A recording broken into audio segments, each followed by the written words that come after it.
Distinguidos asistentes, por mi conducto en la Universidad Humanista Hidalgo, les da la más afectuosa bienvenida a esta velada académica, de la que seguramente lo menos que vamos a lograr es fortalecer nuestra condición humana.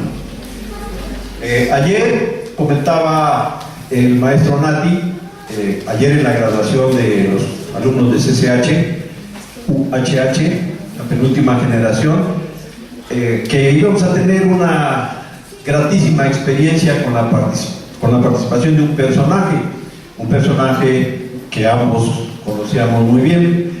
Entonces se pospuso, era a las 6 el evento y se pospuso 10 minutos. En ese inter me platicaba de los logros de nuestro invitado de esta noche, y al final me dice: pues yo te pido que te den la bienvenida tanto a nuestro ponente, a nuestro invitado, como al auditorio. Entonces estaba pensando tener un protocolo. Aquí en la Universidad Humanista Hidalgo estamos muy bien organizados, aunque a veces no se nota, pero sí tenemos un protocolo. Y pues, voy a leer su currículum, pero pues recopilando esta información eran como 70 páginas, entonces ni haciendo una síntesis iba yo a tardarme menos de 10 minutos.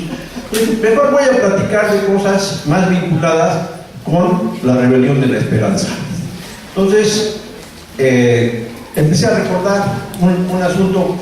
Hace 8 o 9 años veníamos de Ciudad de México a Puebla en una camioneta.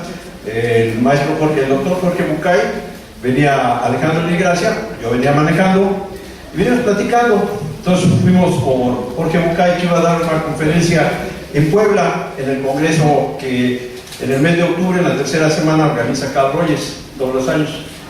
Y bueno, Alejandro de Gracia y Jorge Bucay son argentinos. Salimos de Reforma Lomas. Entonces, en lo que salíamos de Reforma Lomas, ellos empezaron a platicar: pero tú de dónde eres? No, pues que yo soy argentino, yo soy de la capital. No, tú eres provinciano, tienes todo el acento provinciano. Y no, que no soy provinciano, que soy de la capital. No hay nada más divertido, nada más alegre que escuchar a dos argentinos hablar de su origen. Y pues venimos avanzando. Ya cuando vamos llegando por el cruce de Insurgentes, vi un edificio cilíndrico, imperfecto, tiene protuberancias y oquedades. Lo han de recordar los que han pasado por allá. Está en el viaducto y está en Insurgentes, así un edificio de colores. Y le digo a Jorge: oye, escribí un cuentecito, me gustaría que lo escucharas, o te lo voy a enviar por escrito, para ver si lo mencionas en alguna de tus publicaciones. Saben ustedes que es un gran chavista y un gran cuentista. Bueno, ¿de qué trata? Le digo: mira, ves, ese edificio es una metáfora de cómo se fue edificando la base teórica, cómo se fue edificando la teoría y la metodología del humanismo. ¿Y cómo está la cosa? Le digo: no, pues en el primer piso está Maslow, está Rogers, y voy haciendo un fichero con sus principales aportaciones. Y así me fui por el primer piso, segundo piso, me salté el tercer piso y ya llegamos al penthouse. Entonces dice: seguramente que en el penthouse están los floristas de Bach, y tienes también a los masoterapeutas. Le digo: no, bueno, pero no habían nombrado a ningún mexicano. Sí, cómo no, le digo: en el tercer piso, en la zona de los picosos y de los filosos, tenemos a 3 mexicanos: a Juan Lafarga, a Miriam Muñoz Polín y a Miguel Jarquín. Ah, sí, qué bien, che, que no sé qué. Bueno, ese fue un primer contacto con nuestro protagonista de esta velada académica. El segundo sucedió en la misma zona, pero de regreso. Veníamos de Puebla rumbo a Toluca, y lo mismo, al ver el edificio, estábamos construyendo el programa del Encuentro Mundial de Psicólogos, que lo celebramos en Puebla, en la Facultad de Psicología de la recién honrada Benemérita Universidad Autónoma de Puebla. Y me dice un compañero, conocido, alumno y admirador de Miguel: Sí. Oye, tenemos mucho del enfoque sistémico y tenemos mucho del enfoque social, pero de los humanistas no tenemos a nadie. Entonces, mira, yo te propongo que incorporemos a una persona excelente. Vas a ver cómo nos va a levantar el evento. Y ya, nos propuso a Miguel Jarquín. Ya lo incluimos. Entonces se celebró en abril de 1994, eso fue en 1993, y en 1994 hicimos una evaluación al finalizar el evento del Congreso Mundial de Psicólogos.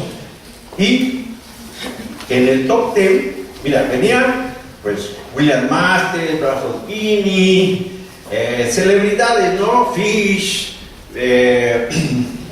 bueno, el top 10, el mismo Moscovici, gente muy importante de la psicología y de la psicoterapia. Y en las evaluaciones, en los 10 mejor evaluados, así con excelencia, teníamos una especie de escala, decía excelente, muy bueno y bueno, estaba precisamente el doctor Miguel Jarquín. Entonces, ayer que me decía el maestro Nati, pues vamos a darle la bienvenida, decía, estaría bueno que nos desviáramos un poco del protocolo y en lugar de yo dar la bienvenida y tú hacer una relatoría o comentario acerca de su obra, que organizáramos otra modalidad, por ejemplo, una especie de entrevista, ¿no? Una especie de un diálogo para que sea más dinámica la cosa.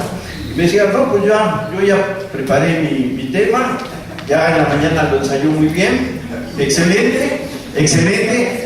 Parecía que el maestro Nati había escrito el libro, no estaba presente el doctor Jarquín. Bueno, cuando llegó al mediodía el doctor Jarquín, también se lo platicamos y nos propuso que estaría mejor así un diálogo, ¿sí? Bueno, ya no les quito más su tiempo. Entonces, doctor Miguel Jarquín, de 1993 a 2018 ha transcurrido mucho tiempo. Es usted un ejemplo de lo que es la rebelión de la esperanza y lo que es la construcción del humanismo en México.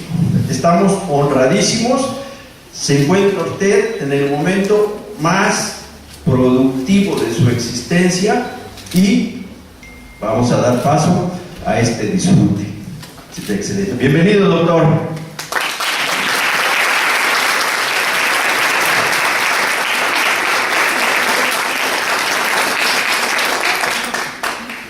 Muchas gracias, doctor Enrique Recio. Igual les doy la bienvenida a todos, a todas, a cada uno de ustedes.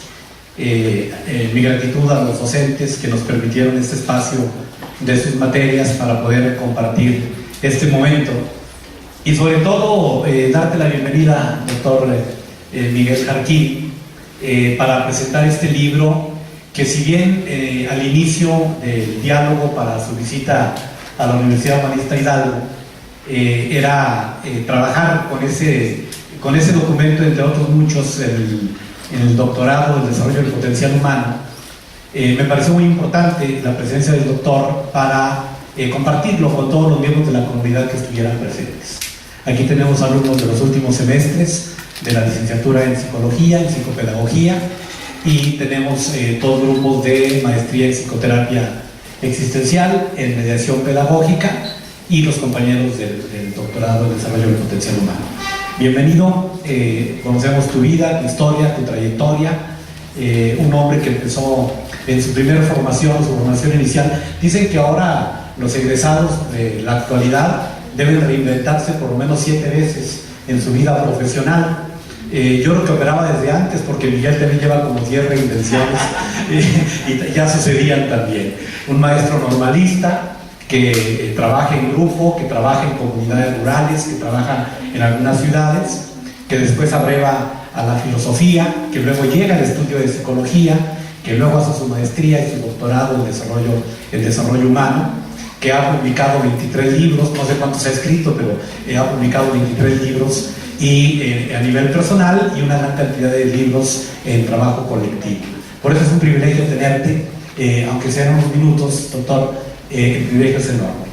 Pues miren, primero les haré los comentarios con respecto al libro, a lo que a mí me hizo resonancia el libro, y luego cederé la palabra al doctor para que nos hable del mismo.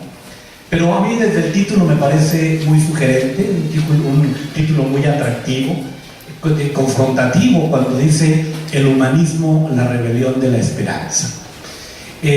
Finalmente, hoy día ya casi no se habla de utopía, ya casi no se habla de esperanza, ya casi no se habla porque la tecnología, decía Heidegger hace una buena cantidad de años, nos hace adorar las cosas. El desarrollo técnico nos hace adorar las cosas y llegamos a construir, llegamos a confundir los medios con los fines, llegamos a confundir los instrumentos con los fines últimos del ser humano.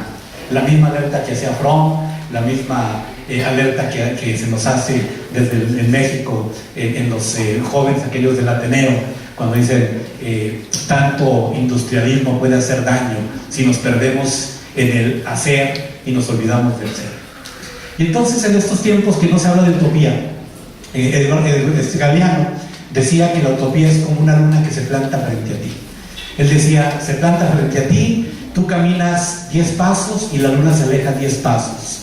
Caminas otros 10 pasos y se aleja otros 10 pasos. Caminas 20 y se aleja 20.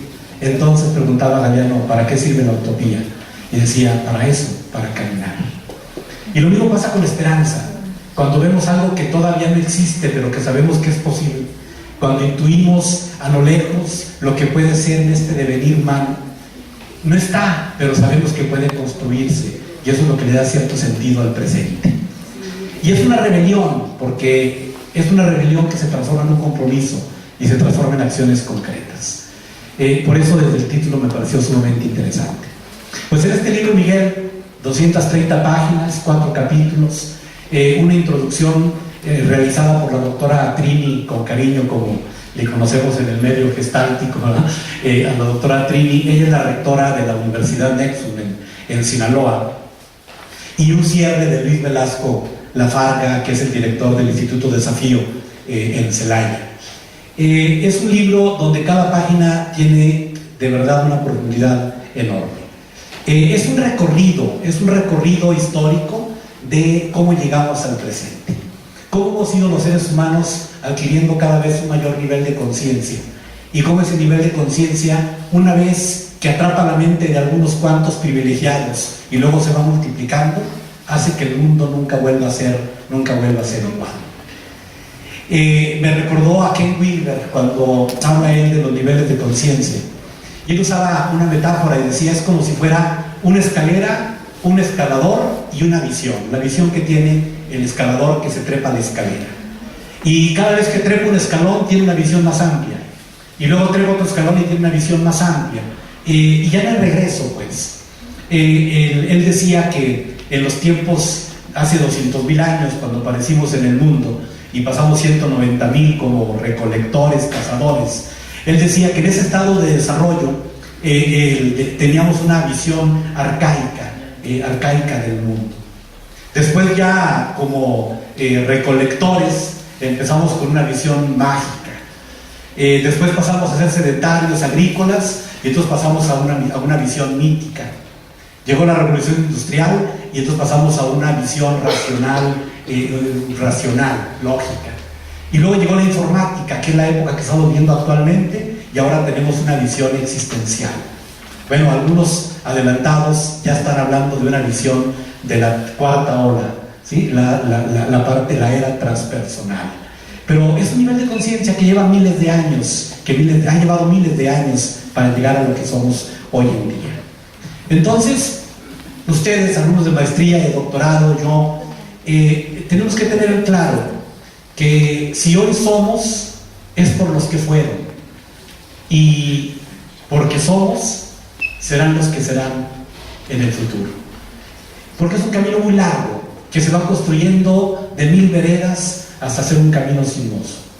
Yo lo imagino como un río, como una cascada, como la catarata de Iguazú o como la catarata de Niágara, que se va formando de miles de pequeños arroyuelos, de miles de pequeñas afluencias, hasta que es tal el caudal que entonces puede generar estos estruendos maravillosos de una cascada de este tipo.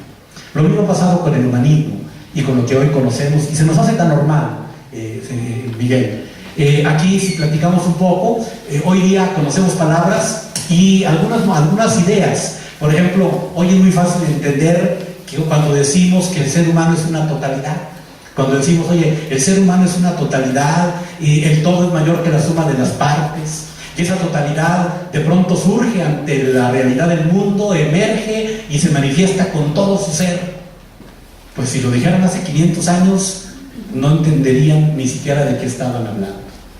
Y de pronto hablamos y decimos que el hombre vive de forma consciente. Habrá que preguntarle al hombre arcaico a ver eso qué tanto le suena.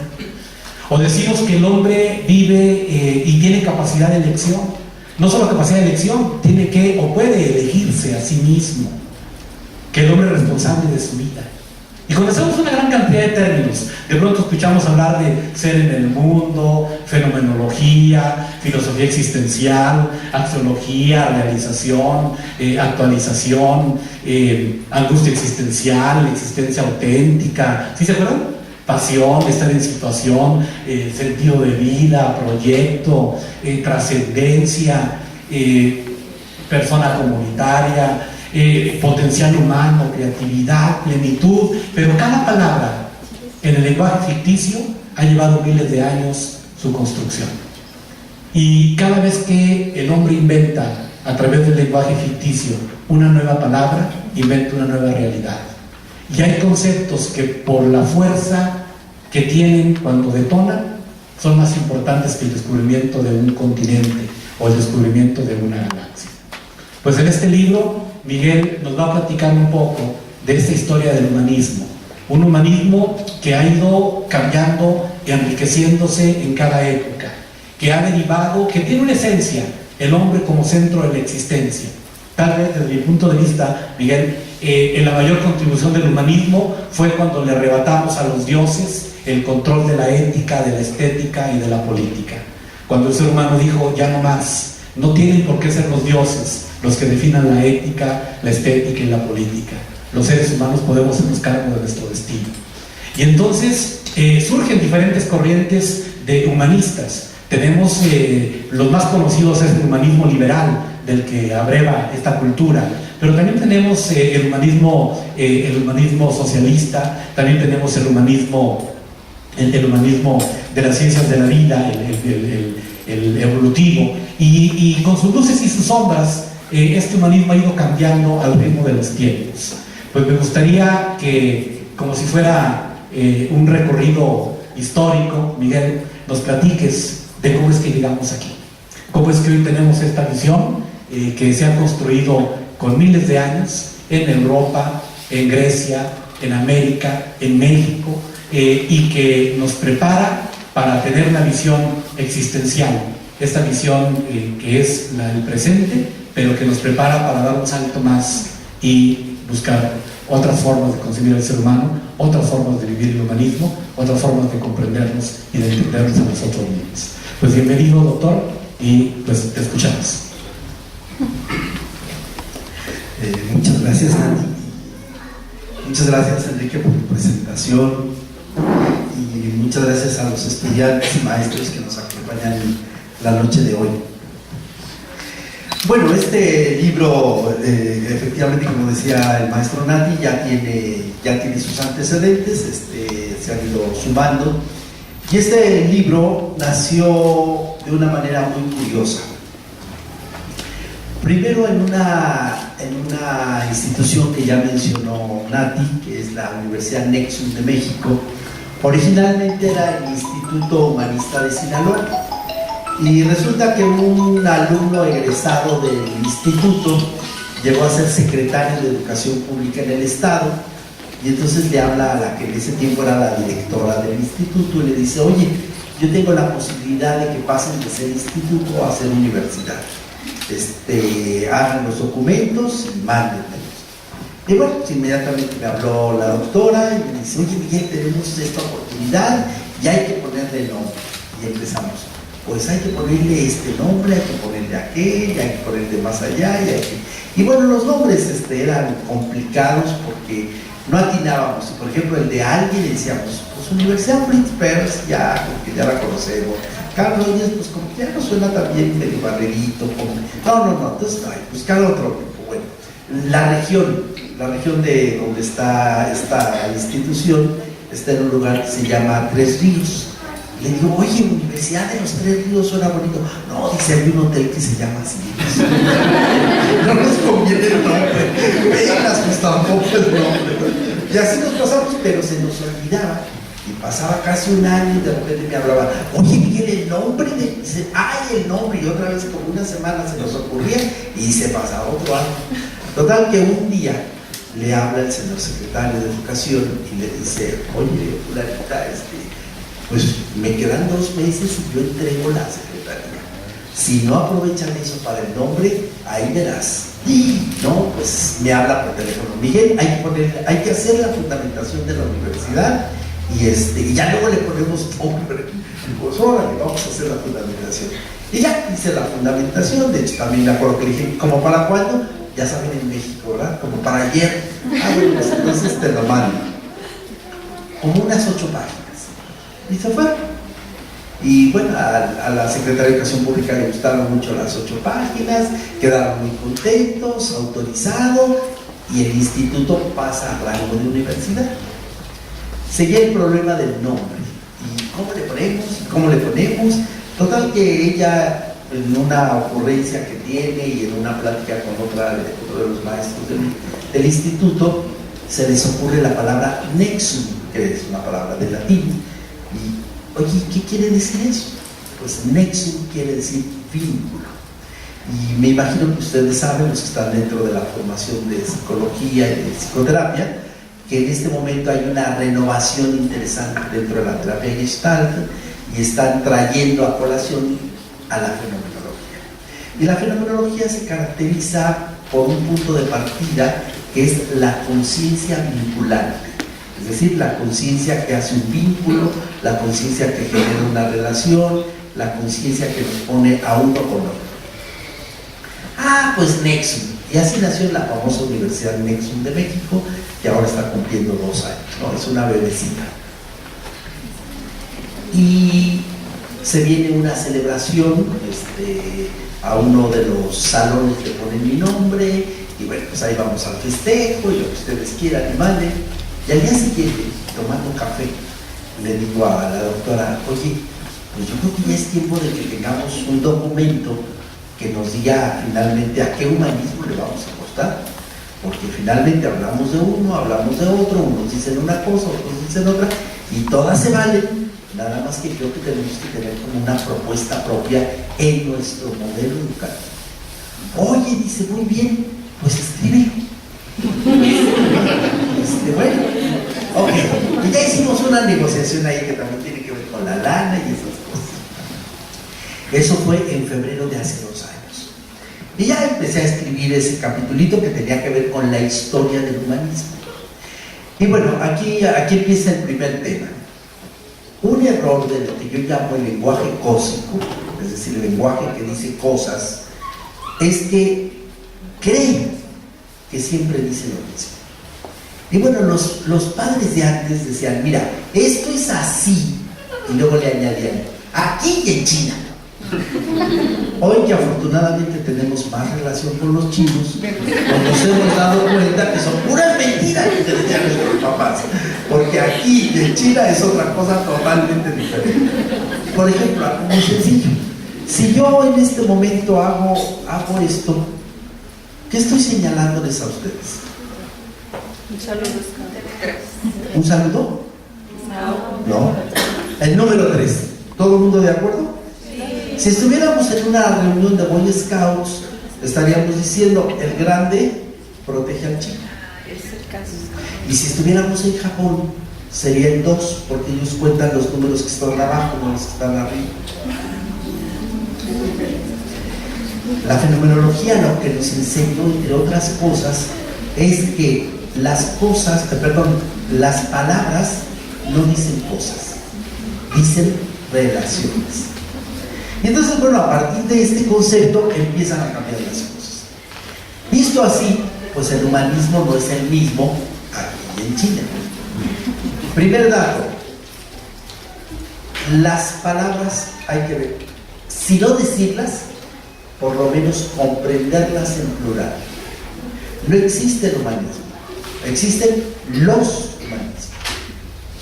Y los humanismos van a depender, y ahí viene el segundo punto, de la época histórica en la que vivieron. No es lo mismo que a un niño se le muera su padre cuando él tiene 5 años, a que a un hombre de 50 años se le muera su padre. Hay una diferencia fundamental. Y cuando los matemáticos nos dicen es que el orden de los factores no altera el producto, en el orden de la existencia sí altera el producto. Y si no, los que tengan por aquí hermanos no me dejarán mentir que no es lo mismo ser el primero que ser el último. No es lo mismo ser una mujer en medio de 2 hombres que ser una mujer en medio de otras 2 mujeres. Y puedo dar muchos ejemplos. Ese mundo lineal es hijo de una época. Hoy estamos en un mundo que intenta desprenderse de ese mundo lineal y pensar de una manera diferente. A este paso histórico se le llama hoy historia de las ideas. Cuando nosotros hablamos de un tema, por ejemplo, creo que la mayoría estudian psicología o educación, y decimos, es que es la misma. La psicología es una palabra griega que definieron los griegos. Hoy significa lo mismo. Y cuando nosotros revisamos la palabra, nos percatamos de que no es cierto. De que no es lo mismo la psicología que piensa Watson a la psicología que piensa Keller o a la psicología que piensan hoy, por ejemplo, los cognitivo-conductuales o los sistémicos. ¿Qué quiere decir esto? Primero, que las palabras hay que pensarlas en plural. Segundo, hay que pensarlas en una dimensión histórica. Hoy que estamos tan cerca de un evento político que está ligado con un concepto clave, la democracia, y muchos hablan y dicen, ¡ay, la democracia! El gran invento griego, Atenas, la cuna de la democracia. Muy bien, la democracia de Atenas será la misma de hoy. Y les voy a dar un dato muy concreto. Imagínense, en el mundo griego pudieron conseguir la libertad del pueblo con otros pueblos. Y gracias a eso surgieron las guerras médicas. Los persas enfrentando a los babilonios. Pero en el mundo griego, la persona individual no era. Interesante, ¿no? ¿Cómo podían hablar de libertad de un pueblo sin hablar de la libertad de la persona? Segundo dato, en ese pueblo democrático estaba permitida la esclavitud. Y curiosamente, ahí va para los pedagogos, no creo que se me van a olvidar. Hoy decimos, es que la pedagogía es la ciencia de la educación. Curiosamente, el pedagogo era el que guiaba al niño en aquella época y era un esclavo. Hoy no me puedo imaginar, ni siquiera con la reforma educativa, que los maestros se conciban como esclavos del sistema. Se podrán conseguir como mal pagados del sistema, pero no como esclavos. Entonces, primer dato otra vez, la pluralidad. Segundo dato, la historia. Tercer dato, el impacto de las palabras. El impacto de las palabras es hijo de la concepción artística del mundo, de la cultura de la época. Y bueno, es típico que nos digan, es que el humanismo empezó en Grecia. Pues perdónenme, queridos amigos, pero el humanismo no empezó en Grecia. Es más, los griegos no conocieron el humanismo. Ellos fueron helenistas, que es muy diferente. ¿Y qué significa el helenismo? Para luego distinguirlo con el humanismo. El helenismo consiste en lo siguiente. Resulta ser que Aristóteles era ya un filósofo, era un maestro de su época, y surge un mocosillo ahí más o menos adolescente que de pronto hereda el reino. Y ese chavalín era nada más y nada menos que Alejandro Magno. Pero bueno, una cosa es que hoy hablemos de Alejandro Magno y otra cosa era aquel adolescente. ¿Quién formó a aquel adolescente? Aristóteles. ¿Y qué le enseñó? La labor de helenizar. ¿Y qué significa helenizar? Hacer griegos a nosotros. ¿Quiénes son nosotros? Tenemos que regresarnos a Platón. Platón introdujo una idea y dijo: los hombres somos los que estamos aquí adentro porque había una muralla que separaba el mundo griego del mundo de afuera, y nosotros sí somos hombres porque tenemos una lengua griega, mientras que los de afuera no tienen lengua. Eso es nada más, hacen ruido, algo así como ese ruidito. De ahí viene la palabra bárbaro. A partir de ese momento se concibieron dos tipos de hombres: el hombre del centro, que sí es hombre, y el de afuera, el bárbaro, que no es hombre. Regresemos a Aristóteles. Entonces Aristóteles le dice a Alejandro Magno: lo que tenemos que hacer es que esos de allá afuera, los bárbaros, se conviertan en hombres, es decir, en griegos. ¿Qué significa hablar una lengua? Hablar una lengua significa mirar el mundo desde esa lengua. Yo les garantizo algo: si hoy, por arte de magia, entre que de repente estamos aquí y atravesamos esa puerta, y por pasar la puerta todos aprendiéramos un inglés perfecto, les apuesto que en menos de un año habría muchos tipos de inglés. ¿Por qué? Porque las lenguas son hijas de las personas, son hijas de la cultura, y solo dicen cosas propias de esas personas.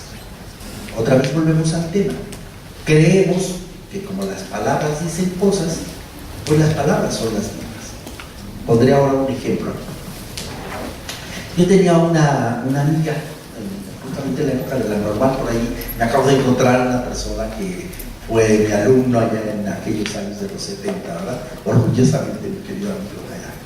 Y bueno, en aquella época tenía una amiga y me decía: oye Miguel, ¿y si ustedes creen que las palabras todas dicen lo mismo? Dice: te voy a poner un ejemplo. La palabra nieve. Si yo digo nieve, ¿en qué piensan ustedes? A ver, vamos a hacerlo. Por ahí, venga. Helado de limón. Un helado de limón. Otra. Fenómeno meteorológico. Fenómeno. Ah, estaba haciendo un doctorado. Fenómeno meteorológico. Otra. Frío. Otra. Blanco. Blanco. Claro. Otra. El coco de nieve. Muy bien. Otra. Van 6. Otra. Oso polar. ¿Cuál? Oso polar. A ver, no entiendo. Navidad. Claro.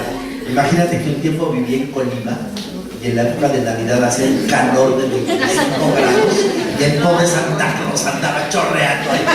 Y yo decía: ¿qué Navidad es esto? O sea, no entiendo. Ok, bueno, vamos a dejar ahí. Creo que todavía podríamos llegar a 10. ¿Les parece?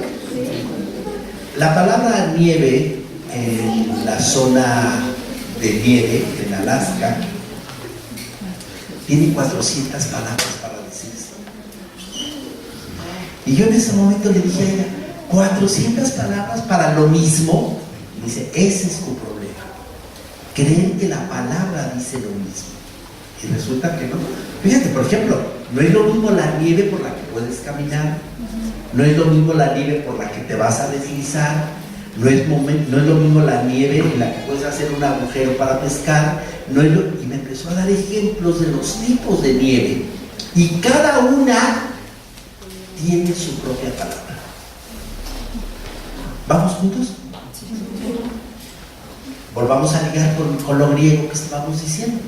Entonces, ¿qué pasa? Que Aristóteles le enseña a Alejandro Magno a conquistar el mundo, pero ya no con las armas, sino con la lengua. Si yo te enseño a hablar griego, ¿qué hago? Te convierto en griego. Porque a partir de allí tú aprenderás a mirar el mundo como lo miro yo. Y entonces empieza a ponerse los pilares básicos de lo que son los grandes imperios. 3 cosas: una lengua, un dios y una patria. Ahora, los griegos de otros lados se sentían griegos. Lo mismo está pasando con la globalización. La globalización es un modo de imperialismo. Una lengua. ¿Cuál es la lengua de hoy? El inglés. Una patria. ¿Cuál es esa patria? Estados Unidos. No, por mucho que quieran los gringos, pero no. La virtualidad. Todos nos podemos meter al internet, ¿que no? A través del internet podemos estar en cualquier parte del mundo. Una tierra, un dios. ¿Cuál es? El mercado. Ay, muy cerquita, ya no es el dinero, eso fue hace como 20 años. Ahí me quedé. Ahí se quedó así. La mayoría se quedó ahí. La productividad. El nuevo dios es el confort. Es el confort. Y hay una diferencia entre el confort y el placer gigantesco. Ahorita no es el tema y bueno, me voy a brincar. Por lo pronto podemos descubrir algo. Los griegos no fueron humanistas, fueron helenistas. Y con el modelo helénico crearon un modelo de conquista nuevo.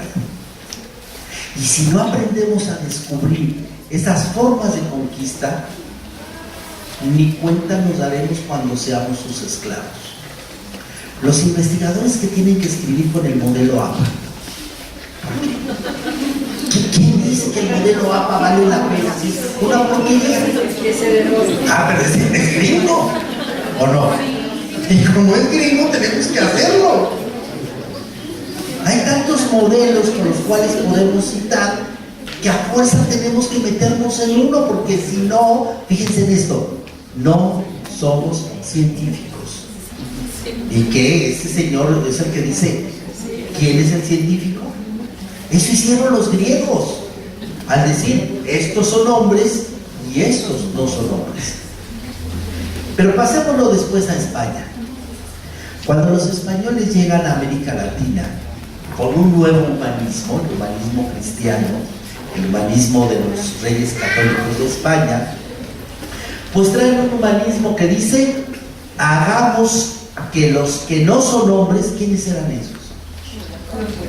Los indios, que los que no son hombres se hagan hombres, es decir, europeos. Y entonces tenemos una lengua, ¿cuál? El español, el castellano, el español, más el español que el castellano. Los castellanos se enojarían si decimos que hablamos castellano. El español, un dios, el dios cristiano, una patria, la española, claro. Sí, van viendo cómo esto, cómo si no nos fijamos caemos en la trampa rapidísimamente.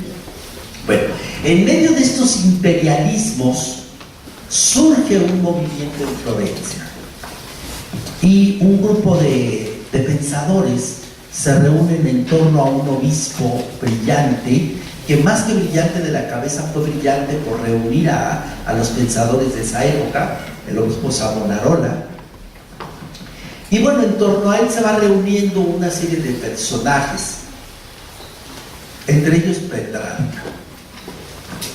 Cuando Petrarca muere, había iniciado ya un movimiento en el que todos veían al hombre como centro.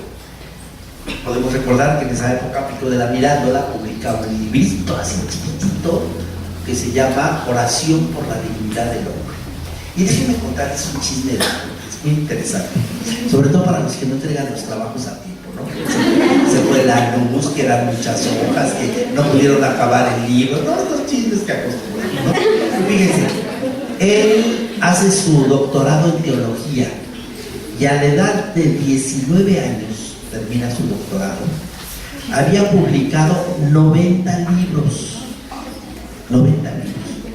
Cuando llega el imperio y se da cuenta que eran libros de una gente que pensaba, pero no pensaban lo del imperio, ¿qué hicieron con sus libros? Los quemaron. Quemaron todos los libros. No conocemos más que uno que fue el que se escapó, que es este librito del que les acabo de hablar. 90 libros a los 19 años. Y no había internet. No había computadora. No había ni siquiera máquinas. Se escribían a mano. A mano, con tinta. Acababan con todas las manos negras. Y tenían un callito aquí que todavía tenemos algunos de los que venimos de la letra Palmer. Así es. Bueno, ese nada más era un chisme ahí como para que cuando no entreguen sus trabajos les dé vergüenza. Bueno, ¿qué pasa después? Que con este humanismo aparece algo muy claro. Y ojalá esto, sí, apúntenlo hasta con letritas rojas. El humanismo no es filosofía. El humanismo es un movimiento cultural. Y voy a poner un ejemplo. Quiero que en este momento, así con su capacidad de imaginación y no con su celular, se vayan al David de Miguel Ángel. Puse el David porque es muy conocido y para las niñas yo creo que les puede llamar la atención. No sé si algunos de los hombres también, pero bueno, si a alguno le llama la atención, pues bienvenido. ¿Todos ubicados en el David? Sí. Ok. ¿Qué ven en ese estado? ¿Qué ven? Bueno, si alguna anda media cachonda ahí, no le diga, luego el señor director se enoja y me va a decir que cómo hago esas preguntas, ¿verdad? La carne cachondita que se la aguante, ¿no? ¿Qué más ven? Aparte de, claro. Arte, pero ¿qué arte? ¿En qué está lo arte, el arte? Lo bello, no la perfección. Fíjense que ese es un ejemplo muy interesante de cómo se opone lo perfecto a lo bello. No es perfecto. Una mano es más grande que la otra. Un hombro está de lado porque es derecho. El mundo blanco es derecho. Tiene unas llantitas en la panza porque es un adolescente. No es un viejo como yo, porque entonces sería la panza de fuera. A ver, fíjense, puede cambiar perfección por armonía. Sí. La clave de la armonía es que no buscan la perfección nunca. Buscan la capacidad de unificar lo bello. Ok, bueno, vamos a ver. Ya vieron un poquito muy poquito vieron, pero vamos a cambiar. Métanse en la cabeza del David. ¿Qué ven sus ojos? ¿A dónde ven sus ojos? Al infinito. No, al infinito no. Están viéndolo ahí en la escena, ¿verdad? A ver, ¿qué les dije? ¿Qué de su fantasía y no de su celular? Digo, me parece que esa fue la mención, ¿no? A ver, niñas desobedientes, pero está bien. Ok, a ver, ¿qué ve? No el infinito. El horizonte. El horizonte. El horizonte es la luz por la cual camina nuestra vida cotidiana. Repito, el horizonte es el sendero por el cual camina nuestra vida cotidiana. Es un principio de iluminación. Pues, ¿cuál es ese principio de iluminación en la Florencia renacentista? Que Dios construye el mundo, pero no nos los explica. Y nos los tenemos que explicar por nosotros. Tal como dijo al inicio de su presentación el maestro Nati, los hombres nos liberamos de los dioses. La Edad Media había cerrado una herencia que venía de los griegos, los babilonios, aún los hebreos, en la que el mundo estaba constreñido por el Dios que cada cultura tenía. Ellos ponían el destino del hombre. La diferencia ahora en Florencia es que ese hombre puede decidir su destino. ¿Cuál es el lema de su escuela? No lo lean, pero qué tramposos, igualitas que estas niñas, ¿verdad? A ver, ¿cómo es el lema de su escuela? Elige el mundo que quieres. Elige el mundo que quieres. En la Edad Media eso era imposible. En el lugar donde nacías, ahí te quedabas. Pero eso llegó todavía al siglo pasado. Antes de la década de los 60, la gente creía que nacía y en ese lugar se debería de quedar. Y bueno, los mexicanos teníamos un dicho de esa época: el que para maceta nace, De corredor no sale. muy bien, el que para tamal nace, Aunque las hojas le caen del cielo. Muy bien, pues eran dichos deterministas. Hoy, me imagino que todos ustedes creen que pueden ser lo que se les ocurra. ¿Cierto o no? sí. Aunque no sea verdad, pero sí es verdad que no pueden ser lo que quieran, o sea, eso no es cierto, pero por lo menos cabe en su cabeza, es decir, la posibilidad está allí. ¿Y por qué digo que no puede ser cualquier cosa? Bueno, hace rato lo platicábamos en broma en el grupo donde estoy esta tarde y estaré este fin de semana, y les traía en mente una frase que hoy se ha vuelto famosa, ¿no? Porque además pues, a las niñas les gusta el chicharito y entonces todo el mundo repite su frase, ¿no? ¿Cuál es? ¿Cuál es la frase? Chingonas.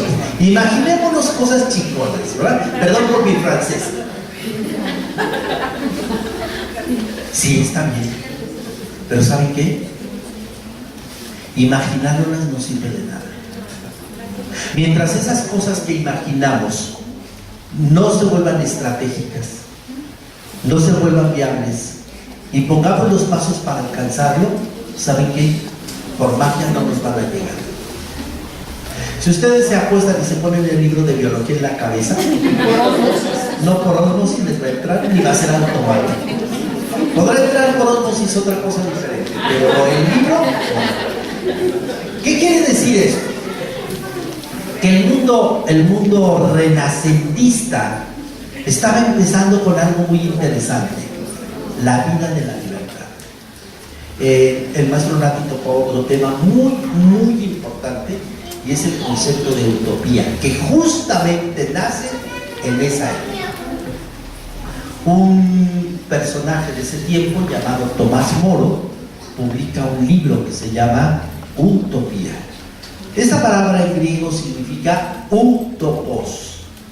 Ese lugar no existe. Y junto a él se sumaron otros personajes de la época, como Tomás Campanella, que escribe La Ciudad del Sol, el Rollo, que escribe La Nueva Atlántida, etc. Eran utopías. En la época de la Revolución Mexicana, la palabra utopía cambió de sentido y quiso decir: no existe, hay que construirlo, es tarea nuestra. Y hoy la palabra utopía puede significar: hay que luchar por él con esperanza. Hoy podemos hacer un mundo diferente, hoy podemos hacer un mundo distinto, pero para eso tenemos que empezar por nosotros. En estos grupos pequeños en los que estamos, nuestro grupo de clase, nuestra familia, nuestros amigos, en esos lugares en donde sí tenemos acceso.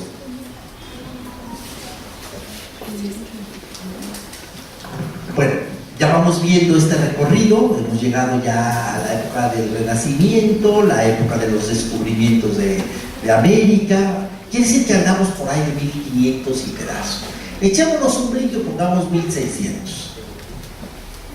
Fíjense qué interesante. En el año de 1616 mueren dos personajes muy importantes. ¿Alguien tiene idea de quién?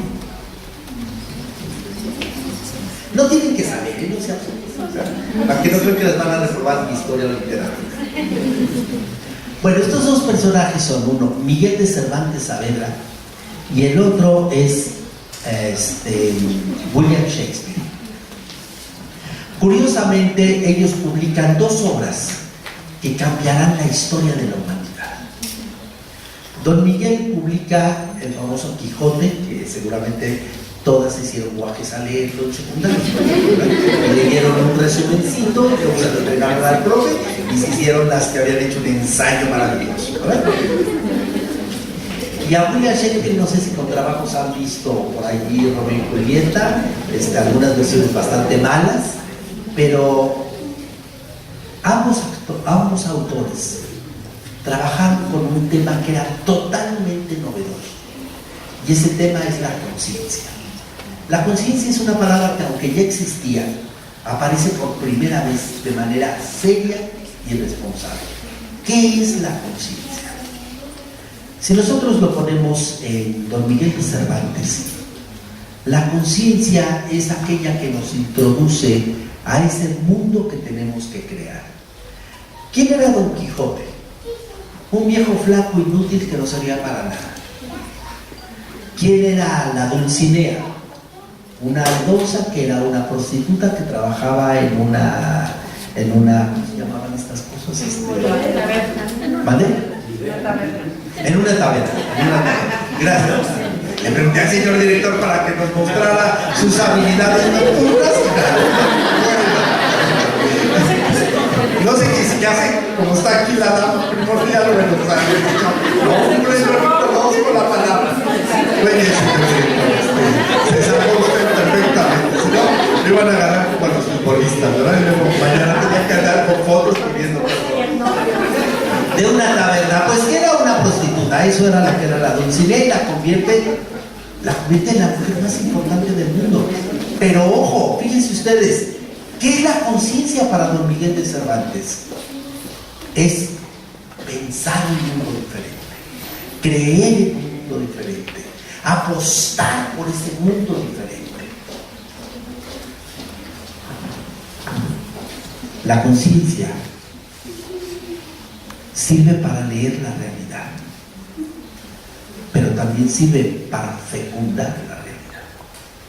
Si la conciencia solo lee la realidad, nos vuelve amargados, cansados, tristes. Cuando la conciencia se atreve a fantasear, es capaz de crear, es capaz de generar.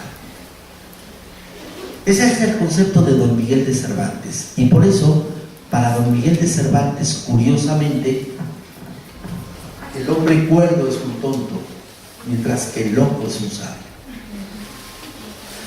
William Shakespeare nos pone en varias de sus obras también el tema de la conciencia. Y él se pregunta: cuando duermo, sueño, y al estar soñando, ¿sueño que sueño? ¿O estoy despierto soñando? Cuando yo despierto y estoy así como creemos que estamos en este momento, ¿estamos despiertos o estamos soñando que estamos despiertos?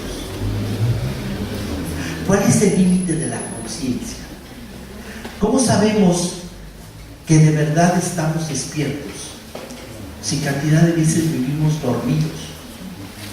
Cantidad de veces nos las pasamos enajenados cumpliendo las tareas de otros y no lo nuestro.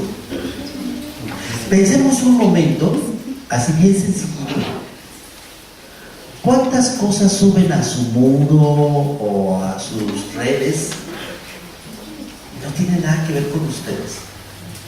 Por ejemplo, aquí casual en la presentación del libro. Ay, no mames, ¿qué es eso? Aquí casual llegando a comerme una torta. ¿De mí qué me importa? Pero fíjense lo terrible. Si no le ponen like, ¿qué les pasa? Su autoestima baja. Hay pobres bebés del mundo de hoy. Y luego pues podrán declararse en derechos humanos que les hicieron bullying cibernético. Lo que necesitan es una paliza. Bueno, sigamos donde estábamos.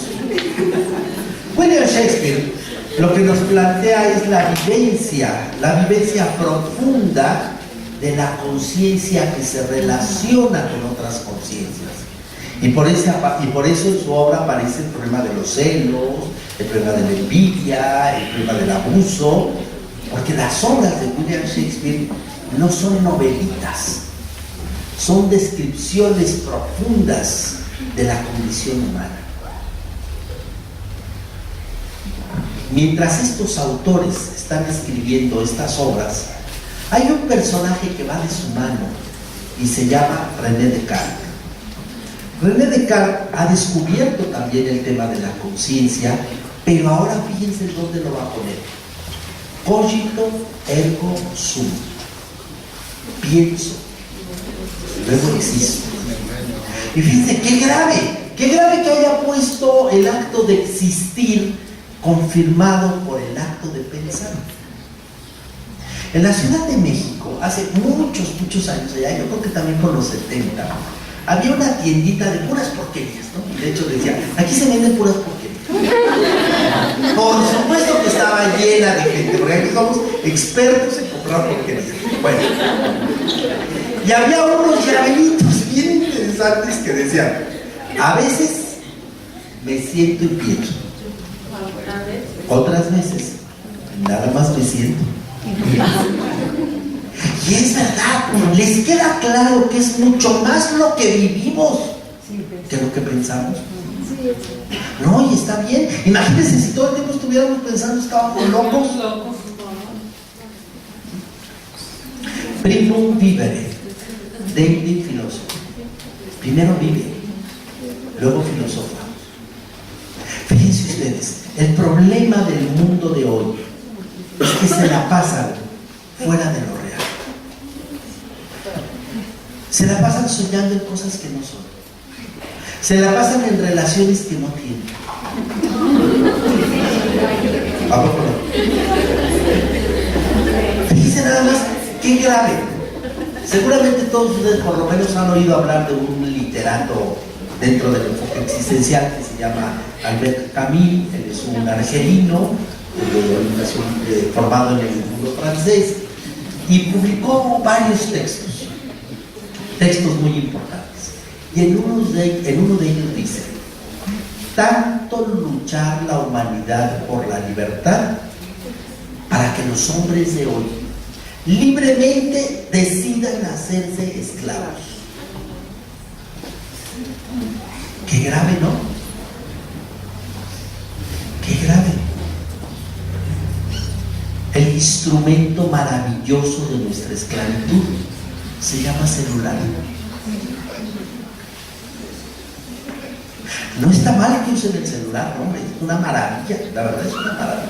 Hoy nos podemos comunicar donde sea, donde estemos. Es más, aparentar que estamos allí aunque no estemos. ¿A poco no? Ya llegué, mamá. Anda por allá. Pero a que se sienten felices por el número de teléfonos que tienen ahí. Porque son relaciones. Son relaciones que pueden controlar. Pero no se han percatado que mientras más relaciones tienen, de más personas son esclavos ustedes. Bueno, sigamos. Pienso, luego existo. Ahora, el valor lo tiene el pensamiento. Y hoy me quiero declarar así, abiertamente en contra de la sociedad de la información. Me declaro también en contra de que la gente siga apostando y poniendo como protagonista a la inteligencia y al pensamiento. Luego diré por qué. Brinquemos los 200 años y estamos ahora en un movimiento cultural que se llamó romanticismo. Y por supuesto no es el romanticismo de Luis Miguel, no que ya quieran que aparezca su mamá. ¿Ya apareció o no apareció? No. Todavía no, ¿verdad? Hasta que pasen las elecciones, niñas. Depende de quién gane, va a ser el tipo de mamá. No han pensado en eso, ¿verdad? No. Es que lo que pasa es que no tenemos noción de la realidad. Fíjense ustedes, hace muchos años hubo una telenovela muy interesante que se llamó Mirada de Mujer. Las chavitas no la vi, pero las damas de por acá creo que sí la vi. el director y Enrique también salían corriendo a ver la telenovela. Bueno, quiero decirles que fue una telenovela extraordinaria, siento extraordinaria. El final de la telenovela, en resumen, era la historia de una mujer de edad mediana, ya madura, que se enamora de un joven periodista, y bueno, pues tienen un cliché ahí bastante a gusto, bastante rico, pero al final de la telenovela, la lógica del guión llevaba a que se quedarían juntos. ¿Sí estamos claros? 3 obispos escribieron 3 cartas directas a TV Azteca para que cambiaran el final. Y entonces vino un primer final en el que él se va, se despide de ella y ella se queda solita, ¿no? Ese día muere uno de nuestros grandes poetas. ¿Alguien se acuerda quién fue? Las que no habían nacido, pues no. Las otras, ¿se acuerdan? Don Octavio Paz. Y le hacen un segundo final en el que ponen un poema de Don Octavio Paz. O sea, no crean que las telenovelas son tan amorfas como nos han hecho creer. Las telenovelas tienen un mensaje. Las telenovelas tienen una política de sometimiento en la que nos van enseñando a creer que el mundo es como esa telenovela. Hay que estudiarlas, hay que leerlas, hay que verlas. Muy bien, regresemos otra vez. Estábamos en el romanticismo. ¿Qué nos aportó el movimiento cultural del romanticismo? ¿Qué fue lo que nos dijo el romanticismo? Mientras la frase de hace 200 años era cogito ergo sum, ¿se acuerdan? Pienso, luego existo. La nueva frase, ¿saben cuál es? Dolent ergo sum. Me duele, luego existo. Vamos a ver rápidamente. ¿Alguna vez alguno de ustedes se ha dado un martillazo en un dedo? Más o menos en la uña. Y hacen las caras que están haciendo por ahí, ¿verdad? Okay. Además de la cara, ¿qué más hacen con el dedo? Alguien lo agarra más que sobarlo. Se lo chupan y ¿qué tiene que ver la chupada que le queda? A ver, piensen un mínimo de lógica, ¿eh? Sentimos alivio. Sentimos alivio, pero ¿qué más hacemos? Ya sea que nos los chupemos o nos los apretemos, ¿qué más hacemos con el cuerpo? ¿Qué postura tomamos? Nos encogemos, ¿a poco no? Posición fetal, eso diríamos en cuadra. Qué bueno que hoy invitamos a Flor aquí, pero de cualquier manera lo puedes recordar. Una postura de recuperación de nosotros mismos. El dolor lo que hace es rompernos ante el mundo y tener que regresar a nosotros. El dolor es una especie de traición del cuerpo para nosotros. Pongamos un ejemplo. ¿Alguna vez ustedes corriendo, nadando o jugando les ha dado un calambre ahí en pleno clima? ¿Y qué hacen en ese momento? Estiran la pierna y ya valió porque la pierna se engarrota, ¿no? ¿Qué más hacen? Bueno, fíjense, además de todo lo corporal que hacen, se enojan con ustedes. ¿A poco no? ¿Qué es esto? ¿Y saben por qué nos enojamos? Porque es como si nos traicionara nuestro cuerpo. Como si nos dijera, ¿sabes qué? Yo no soy tu esclavo. Y no puedes hacer conmigo lo que se te dé la gana. No soy tu bestia de carga. Y no puedes hacer lo que se te dé la gana. Todos estos que se dedican a las cuestiones de alto rendimiento no son más que un ataque al cuerpo. Ya habrá que repensar, ya habrá que pagaremos un precio muy alto por este modelo del alto rendimiento. Regresemos. Dolent ergo sum. Me duele, luego existo. Y vamos a un autor que seguramente se los han mencionado sus profes de ida y vuelta, y se llama Søren Kierkegaard. Søren Kierkegaard es un chaval que vive por allá de 1850 y tantos, más o menos en la segunda mitad del 19, publicó una gran cantidad de obras, y entre una de ellas, el Postscriptum, tiene una frase clave que cambiará el pensamiento de esta nueva época. Y esa frase dice: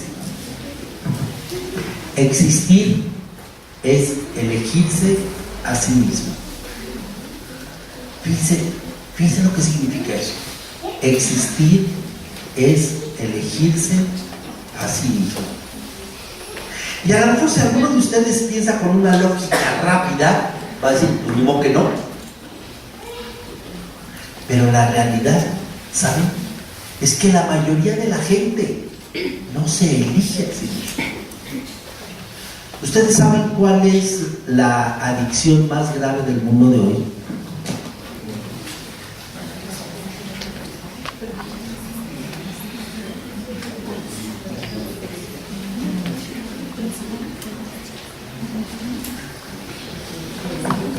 Silencio significa que no entendieron mi pregunta o que no tienen la menor idea.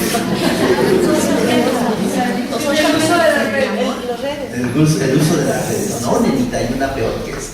Esa es muy grave, pero hay otra. Bueno, se le llama morfofobia. La morfofobia es el desprecio por el propio cuerpo. Hoy las niñas no quieren 15 años, hoy las niñas no quieren fiesta, hoy las niñas no quieren viaje, hoy las niñas... ¿Qué quieren? Paquete, bombas, cachetes y nubes. Solo piensen un segundo.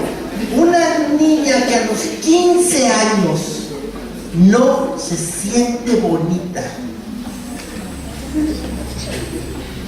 ¿cómo se mirará cuando tenga 30?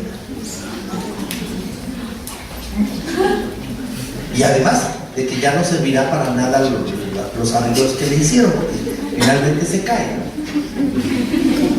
Nada más que se les cae más temprano. Bueno, muy bien. Dolet ergo sum. El existir es elegirse a sí mismo. ¿Cómo podemos ligar estas dos cosas? Cuando yo leí este texto, yo creí que era una elección simplemente, pero saben ustedes, es algo más. Es elegirnos en medio del dolor.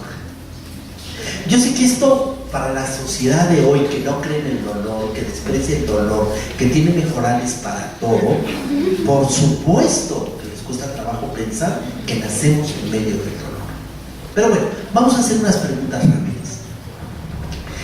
Cuando una mujer está embarazada y va a dar a luz, ¿quién da la señal de salida? El bebé. ¿Están seguras de eso? Generalmente sí. El bebé, el crío, no la mamá, aunque ella crea que es la protagonista del parto. Con el respeto que me merecen las madres y el cariño que les tengo, sepan que no. El protagonismo del parto lo tiene ella. Bien, él da la señal de salida. Segunda pregunta, ¿cómo sabe? Por los síntomas. No, los síntomas los tiene la mamá. ¿Cómo lo sabe el bebé? Claro.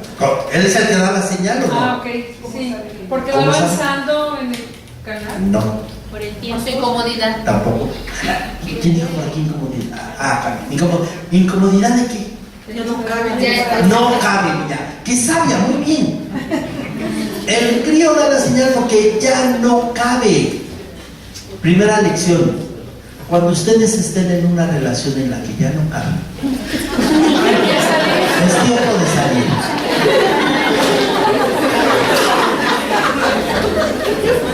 ¿Y saben qué, jóvenes? Por favor, dejen de ser mamones con dientes. Salgan de su casa, no sigan de mantenidos, por favor, en buen plan. Pero a los padres, no les sigan metiendo el dedo en la boca a sus hijos y manteniéndolos. Después estos padres se quejan de los inútiles. Pues sí, pero ellos les cortaron los dientes. Seamos parejos. Si queremos una generación que nazca, si queremos una generación con iniciativa y con rabia, expúlsenos. Expúlsenos. Y fíjense qué curioso que la palabra expulsar vaya pegadita a existir. que no? Sal de ahí, sal de ahí. ¿Cuál fue la maravillosa oferta que le hizo Yahvé a Abraham? Sal de ahí, vive a una tierra que yo te mostraré. No le dijo, te voy a llevar de la mano, te voy a llevar a una tierra que te tengo arregladita. Sal de ahí, sal de tu comodidad. Eso es existir. Y por supuesto que, siguiente lección, si nosotros prolongamos el parto, ¿qué pasa? Se asfixia. Señores padres de familia, que creo que hay más de uno por aquí, por favor, no asfixien a sus hijos. En buena hora, no asfixien a sus hijos. No quieran con el pretexto de salvarse a ustedes, salvarlos a ellos. Si ustedes pueden confiar en ellos, crean que les dieron y les fortalecieron las alas necesarias para que ellos vuelen por sus propios firmamentos, no por los que ustedes quieren. Si ustedes quieren que apostemos a una sociedad libre, empecemos por hacer familias que fomenten la libertad. No podemos apostar por una patria democrática, por una patria libre, si tenemos familias autocráticas, si tenemos familias imperiales. Cuando Emmanuel Mounier define la comunidad, fíjense lo que dijo: una comunidad es una persona de personas. Y Jean Lacroix, siguiendo esa imagen, dice: ¿y qué cosa es la nación? Una familia de familias. Si en nuestro núcleo familiar no hemos aprendido a ser libres, no hemos aprendido a ser demócratas, no crean que por arte de magia y automáticamente vamos a salir a la calle y vamos a ser demócratas. Seguiremos siendo imperiales, seguiremos buscando que alguien venga a salvarnos del mundo en el que vivimos, porque tenemos una mentalidad de inútiles, de inválidos. La democracia es apostar al potencial del otro. La democracia es apostar a que el otro es capaz. Y ojo aquí, cuando nosotros hacemos algo por alguien que ya es capaz de hacerlo por sí mismo, lo invalidamos. Regresemos a Soren Kierkegaard, aquí estábamos, ¿se acuerdan? Venimos en un mundo en el que duele. Y estábamos en el ejemplo, ¿quién da la señal de salida? El feto. Sí, íbamos ahí, ¿se acuerdan? Esto duele y decíamos, como sabe, ya no cabe. Siguiente pregunta, ¿por dónde pasa? Por el canal vaginal. Por el canal de parto, muy bien. ¿Y cómo es?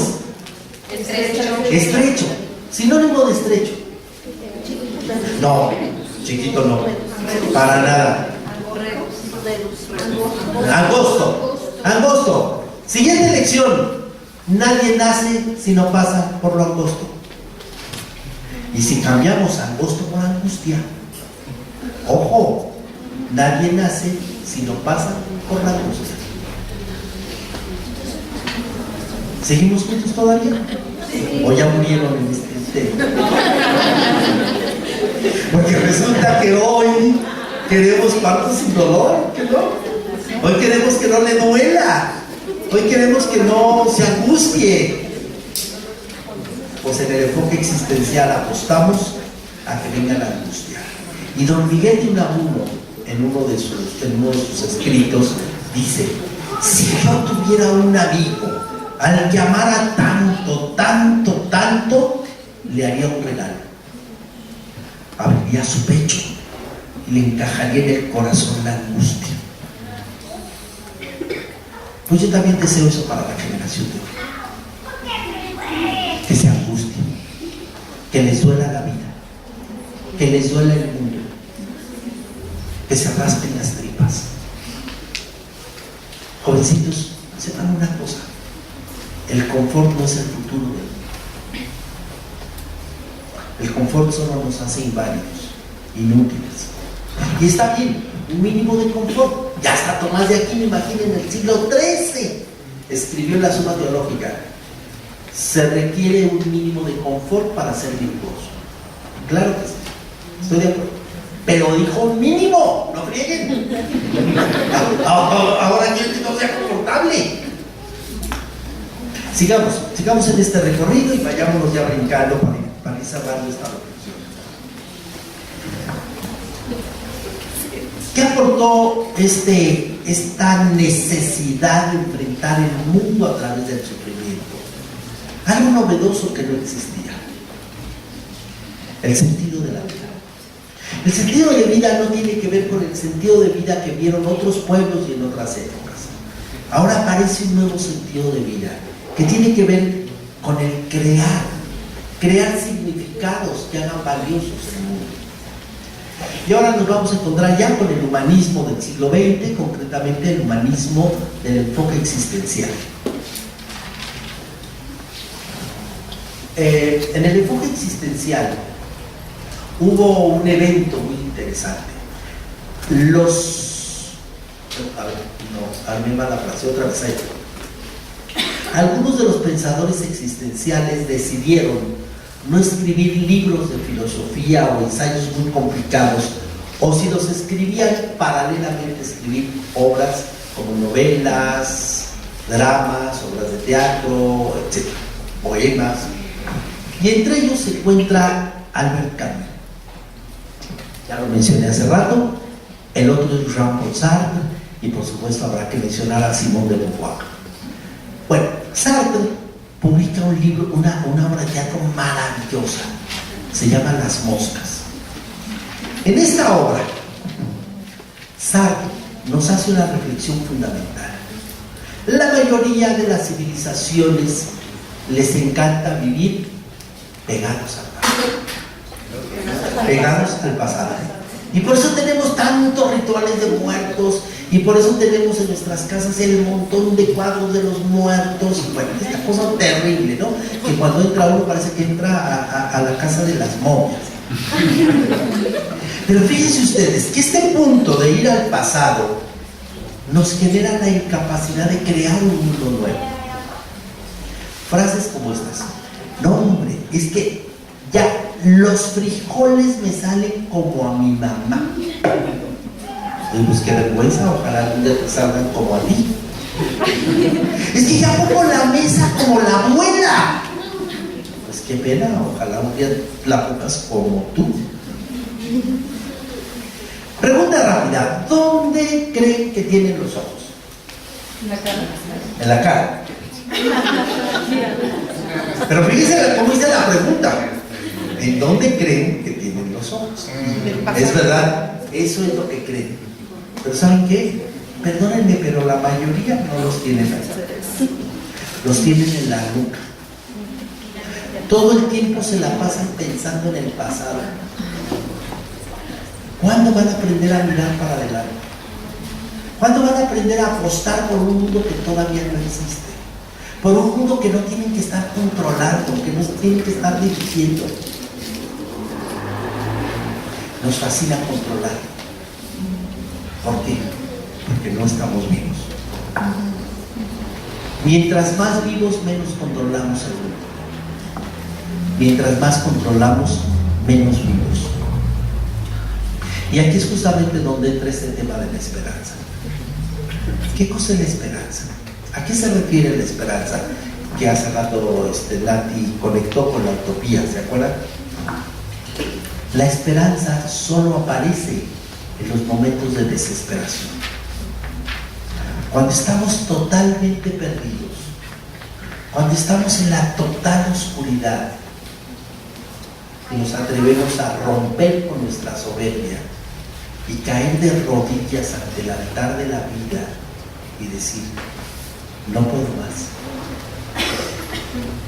Entonces aparece la esperanza. Y bueno, voy a terminar mi intervención con un poema de uno de nuestros españoles maravillosos, Antonio Machado. Y el poema dice, a la letra: dice la razón, busquemos la verdad, y el corazón. Vanidad, la verdad, ya la tenemos. La razón, ay, ¿quién alcanza la verdad? El corazón. Vanidad, la verdad es la esperanza. Muchas gracias.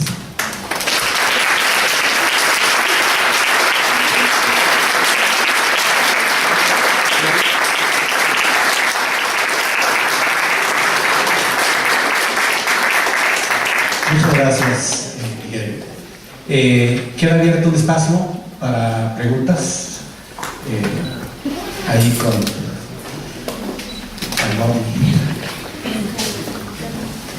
Doctor, pues muy buenas tardes. Primero que nada agradecerle pues, todo lo que usted nos vino a comentar, a decir. Es de suma importancia, ¿no?, para todos los que estamos en esta parte de la formación. Sin embargo, ahí pude pues como notar un poco que sí hace falta en esta cuestión de la humanidad, ¿no?, y de la línea del tiempo que usted nos presenta, visibilizar también qué mujeres, ¿no? ¿Qué mujeres, es que no sé si se escucha? Sí, se escucha bien. Sí, también han sido parte del desarrollo humano, ¿no? El lenguaje a lo mejor es un poco androcéntrico, ¿no? O sea, en un mundo de hombres, para hombres, en los hombres, ¿no? En los hombres bárbaros, en los hombres que son hombres, ¿no? Y entonces usted hablaba también de esa parte del lenguaje. Y siempre nos dicen, bueno, lo que no se nombra, pues no existe, ¿no? Entonces, en esa parte, por ejemplo, también menciona a Simone de Beauvoir, ¿no? Una mujer muy importante en la parte filosófica y del desarrollo humano, también sobre las mujeres, ¿no? Solo hace mención, pero no da como esa explicación importante, que sí es, hablar en primera persona, ¿verdad? Importante, sí, como mujeres saber cómo hemos trascendido en la historia humana, qué hemos hecho, cómo hemos ido transformándonos, cómo hemos ido creciendo, porque si no, entonces se piensa, bueno, en esta cultura es como decir hombres y ya nos incluimos ahí mujeres, ¿no? Pero también hay una historia de las mujeres muy fuerte. Entonces, bueno, a mí esa cuestión sí me faltó un poquito, ¿no? Pero finalmente felicitarlo muchísimo por toda esta nueva perspectiva que usted pues nos presenta, ¿no? Muchas gracias.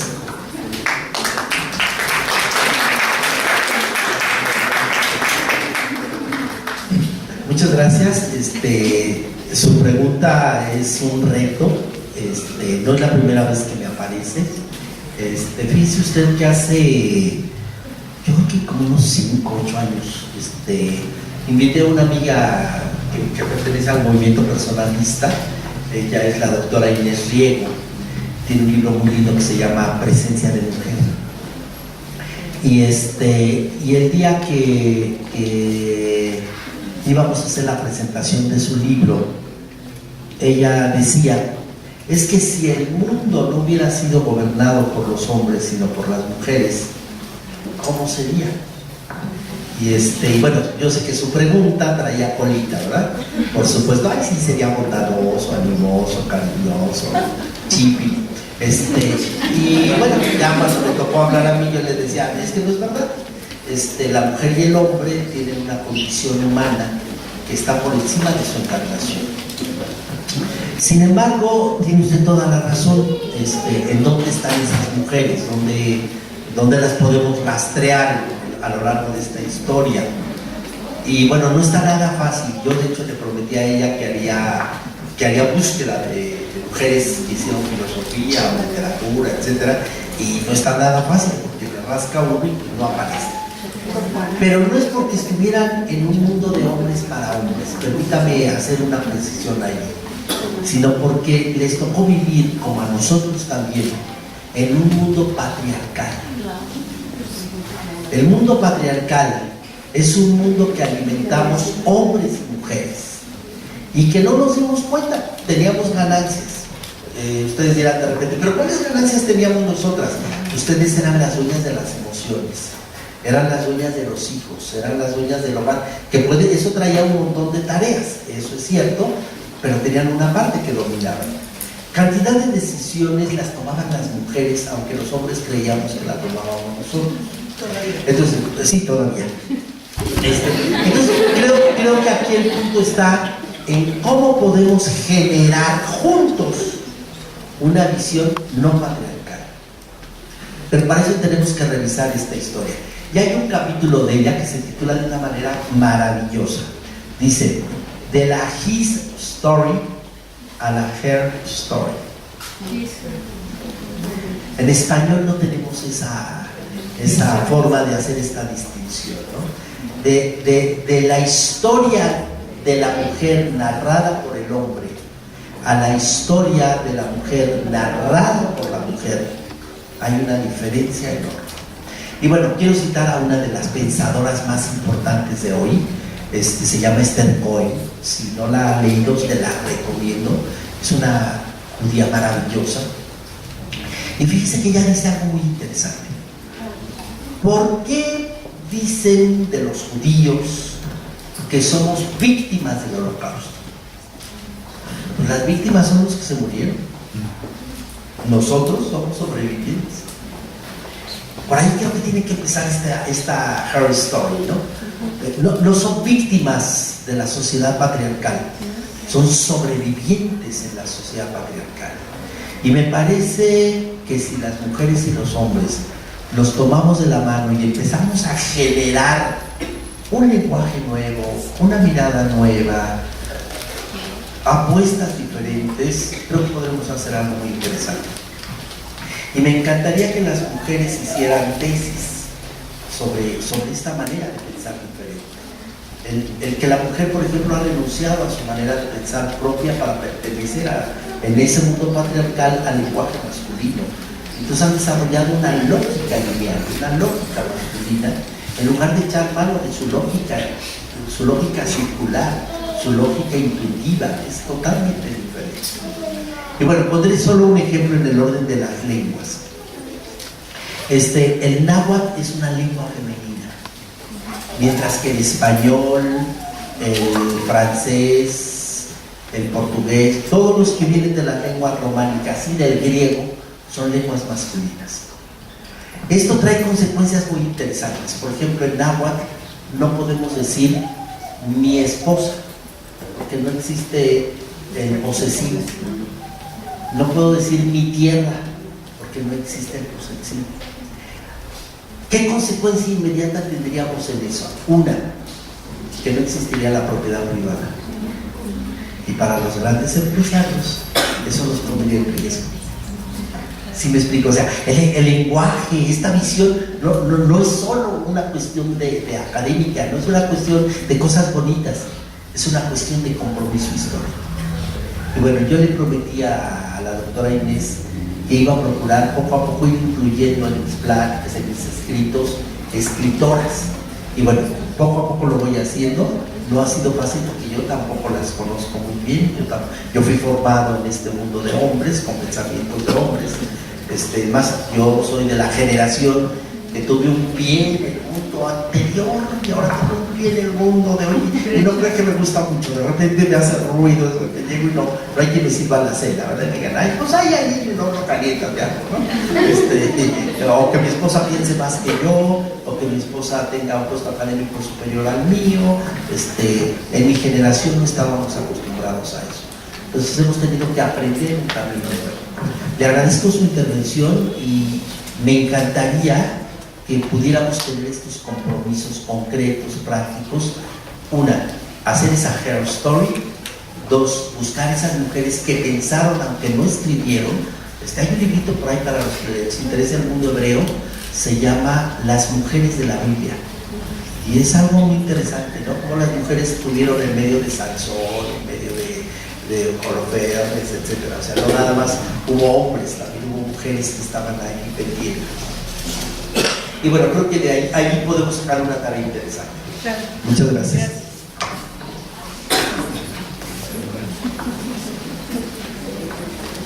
Apreciable maestro Víctor Mendoza, lo conocí en el aula y por su culpa tuve un mínimo acceso al existencialismo y a esa inquietud por preguntar. Erich Fromm llama revolución y no rebelión de la esperanza. Ernest Bloch dice que es un principio, y Paulo Freire dice que es un sentimiento de anuncio y denuncia.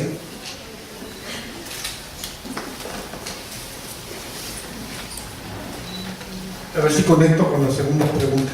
¿Por qué el banquete? Perdón, esa es pregunta. Esa es una, como ¿en qué sentido tendría la diferencia principio, revolución, anuncio, denuncia? Esa sería una idea. Porque, insisto, Fromm tiene un texto en Paidós que llama revolución de la esperanza. Y en Bloch dice, es un principio. En filosofía los principios pues son principios, son puntos de partida. Y en Freire es sentimiento de anuncio, denuncia de la utopía. Esa era una parte. Ya me quedó claro. Lo otro quisiera conectar con lo que decía la maestra que intervino anteriormente. El banquete de Platón se da fuera de las murallas.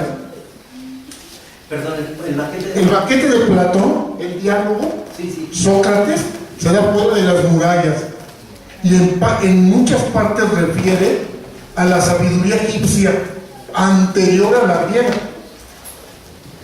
Curiosamente, Atenea, mujer, la diosa de la sabiduría, no es griega, es egipcia y es de color negro.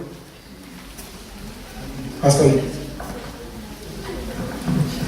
Bueno, pues como les decía hace rato, qué gusto de encontrármelo por aquí. Para los que no sepan, él fue mi alumno hace muchos años, pues ahora ya no soy su profe, somos colegas con mucho gusto. Ya oí por ahí que te dijeron el doctor, está en clase de doctorado, así que pues ya se acabó aquella historia.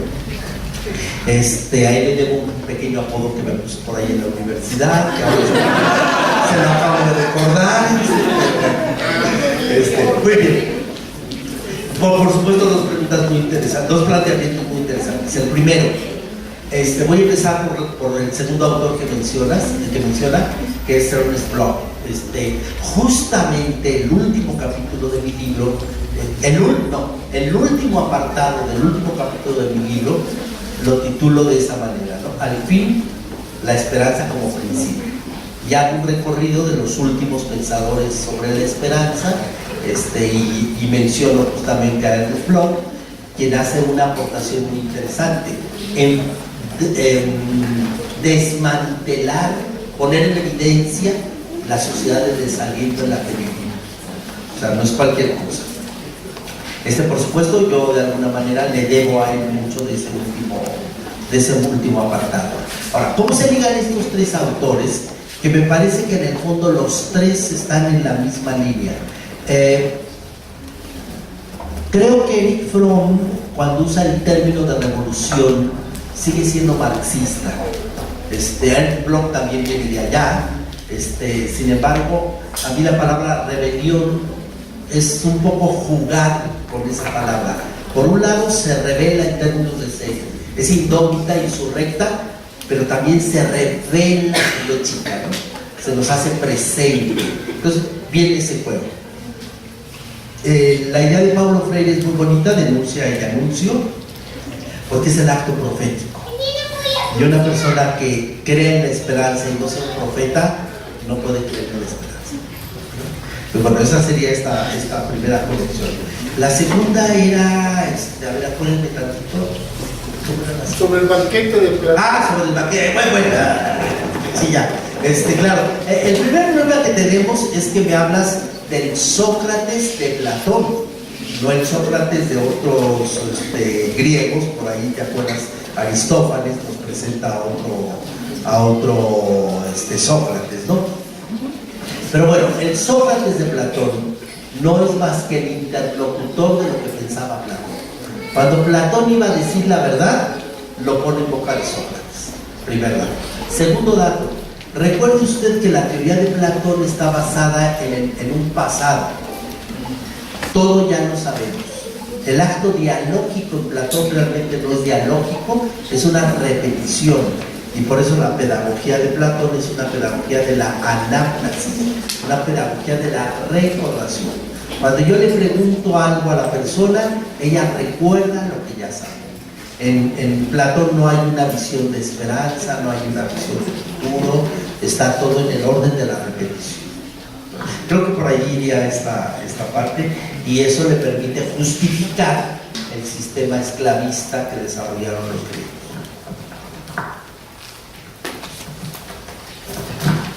Gracias. Bueno, pues así es como vamos terminando esta presentación de este libro, y escuchamos las generosas ideas, aportaciones del doctor Miguel Jarquín. Miguel, gracias. Por supuesto, se recomienda que lean el libro.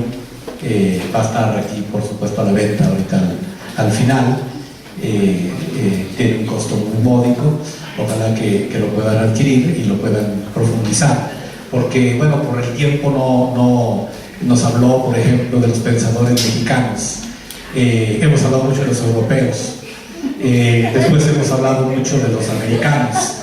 Pero mientras en Europa vivían la decepción del hombre europeo, también en América se estaban cocinando muchas cosas que tienen que ver con esta tendencia humanizadora.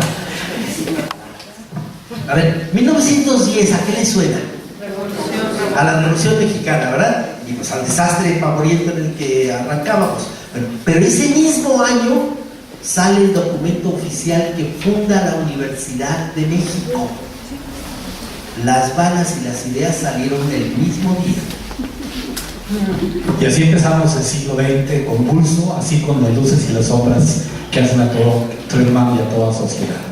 Hay que releer, por supuesto, a Justo Sierra, a Alfonso Reyes, a Antonio Caso, a José Vasconcelos, a Samuel Ramos, que son algo más que calles impresas en alguna ciudad, en alguna avenida. Son los hombres jóvenes de inicios del siglo XX, que fueron los que sembraron un México con un impulso a libertades que poco a poco se fue construyendo en acciones que le dan posibilidad al México que hoy somos, con todas nuestras debilidades. Y yo simplemente quisiera insistir que no hay mayor virtud para el ser humano que la esperanza, porque la vida se cuida a sí misma, la vida nunca deserta.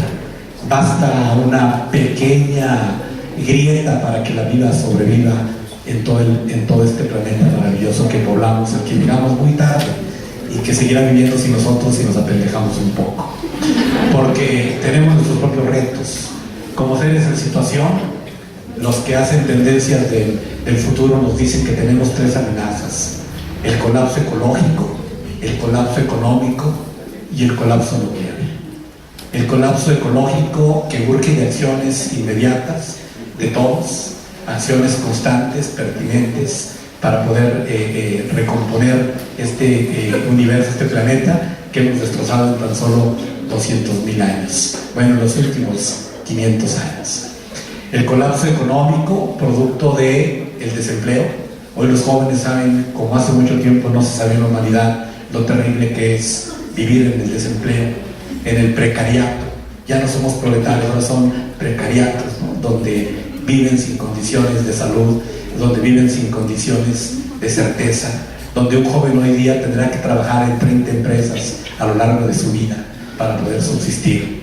Y es una amenaza, pero mientras tengamos también como meta que lo que nos hace realizables es el consumo, mientras no entendamos, ¿verdad?, que no camina por ahí, y que aunque estamos tan cerca de Estados Unidos y recibimos estos contagios también, ¿verdad?, del hiperconsumo y del hiperplacer, también podemos prevenirlo. Y el colapso nuclear no está aparentemente en nuestras manos, pero sí la esperanza para transformar nuestra sociedad. Cuando decía hace rato Miguel, ¿cuándo la esperanza? Cuando todo está en crisis. Pues tenemos una globalización que está borracha de soberbia y que se le olvida que tiene 3.000 millones que dejó sin inclusión. Y sí, nos pregonan los grandes éxitos tecnológicos y se les olvida que tenemos 3.500 millones en la pobreza y miles de millones en la miseria. Entonces hay motivos para la rebeldía. Sigue habiendo motivos para la esperanza y y sigue habiendo motivos para la esperanza que se concreta en compromiso y el compromiso que se compromete o que se concreta en acción. Ojalá que todos en este discurso vayamos creando nuevas realidades. Miren, jóvenes, cierro yo con lo siguiente. Dicen que hace 70.000 años inventamos el lenguaje y pronto inventamos el lenguaje ficticio, y el lenguaje ficticio nos hizo los reyes de la creación. Empezamos a inventar, y entonces empezamos inventando primero mitos, religiones, reinos, ciudades, estados, naciones, dinero, empresas, derechos humanos, pero ese discurso ficticio va construyendo realidades, porque desde que nacemos en un grupo social, todos los días nos recuerdan constantemente los principios de ese grupo social, ¿sí? Y luego esos principios se incrustan en el mundo material, les empezamos a dar forma material y luego van moldeando nuestros deseos. Así, en espacios como este, en muchos lugares del país y en muchos lugares del mundo, se está construyendo un nuevo discurso. Se está construyendo este nuevo discurso de la ética postconvencional, del respeto por la vida, por la diversidad, por la pluralidad, de pasar del pensamiento endocéntrico al pensamiento multicéntrico, de pensar que hay otras maneras de vivir y que hay una resistencia activa, también construyendo otras veredas y otros caminos para la realización, ya no mía, sino la realización que Miguel le dice la no realización, porque nadie se realiza en el vacío, porque nadie se satisface en el vacío. Desde que nacemos nos recibe un rostro humano, y si tenemos suerte al morir nos despide un rostro humano. Pues muchas gracias y espero que esta velada, esta tarde, haya sido muy enriquecedora para todos. Muchas gracias por su asistencia.